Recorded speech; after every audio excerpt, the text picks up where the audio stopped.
நம்ம ஒருத்தவையில் ட்ரூவாக லவ் பண்ணுறப்போ அந்த பர்சனை மட்டும் லவ் பண்ண மாட்டோம், அந்த பர்சன் வசிக்கிற ஊரு கூட நம்மளுக்கு ரொம்ப பிடிச்சி போயிரு. அவைக்கு நடக்கிற ஸ்ட்ரீட்ஸ் எல்லாம் நம்மளுக்கு ஸ்பெஷலாக ஃபீல் ஆகுது.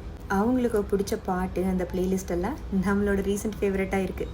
அவைகளுக்கு பிடிச்ச ஃபுட் ஐட்டம்ஸ் எல்லாம் நமக்கு இன்னும் பெட்டராக டேஸ்ட் ஆகுற மாதிரி ஃபீல் ஆகும். அவைக பேரோட ஸ்பெல்லிங்கு ரொம்ப அழகாக தெரியும். சும்மா அதை எழுதி பார்த்தா எப்படி இருக்குதுங்கிறதுக்கு வேண்டி எழுதிட்டுருப்போம், இல்லை எங்கேயாச்சும் டைப் பண்ணி பார்த்துட்ருப்போம். அவங்க இம்பார்ட்டண்ட்டாக எதுவுமே சொல்லலைன்னா கூட அவங்க வாய்ஸ் நமக்கு ரொம்ப கம்ஃபர்டிங்காக இருக்குது.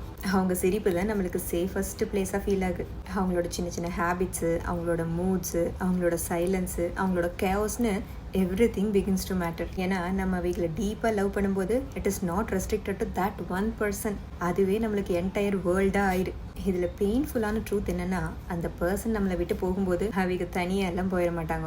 நமக்கு பிடிச்சி போன அந்த சிட்டியை, நமக்கு பிடிச்சி போன அந்த பிளேலிஸ்ட்டை, அவங்க கூட நமக்கு இருந்த மெமரிஸை, அவைக நம்ம கூட இருக்கையில் அவைகளுக்கு மட்டுமே அப்படின்னு எக்ஸ்க்ளூசிவாக நமக்கு ஒரு வெர்ஷன் இருந்திருக்கும் பாருங்க, அந்த வெர்ஷனை அப்படின்னு எல்லாத்தையும் சேர்த்தி கொண்டு போயிடுவாங்க. அதனால தானே என்னமோ இந்த ரியல் லெவலில் வெறும் ஒரு குட் பைல நின்று போயிடுறதில்ல. அது அந்த பிளேசஸில், அந்த மொமெண்ட்ஸில், நம்ம ஹார்ட்லன்னு ஒரு எக்கோவாக ஒழிச்சிட்டே தான் இருக்குது. ஹலோ.